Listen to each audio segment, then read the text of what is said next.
अगर आप लोग इन फ्यूचर किसी भी एयरलाइंस की सस्ती टिकट लेना चाहते हैं तो हमारे वेबसाइट trimurtitravel.com पर विजिट करें।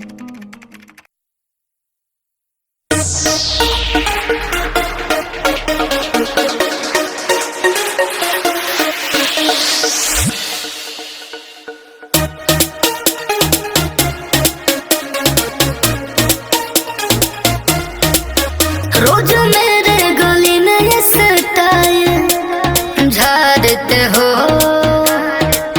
मुझे सीटी बजा के क्यों लाइन मारते हो। रोज मेरे गली में ये स्टाइल झाड़ते हो, मुझे सीटी बजा के क्यों लाइन मारते हो।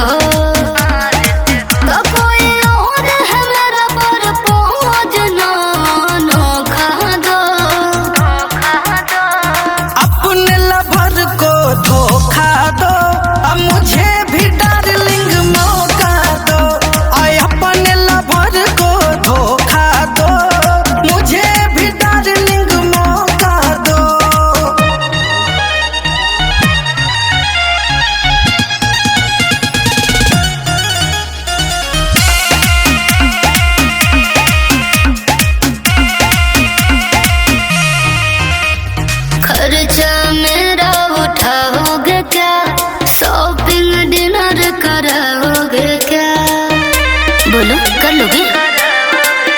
भूल जाई भूल भरवा के अपना प्यार दे देंगे हम तुमको इतना। वो दिल है बाबू तुम नाचिस के खोखा हो, अपने लवर को धोखा दो, अब मुझे भी डार्लिंग मौका दो।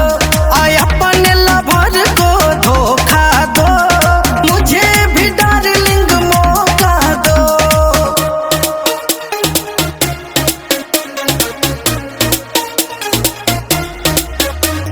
प्यार यदि करोगे खोल के मैं पटूंगे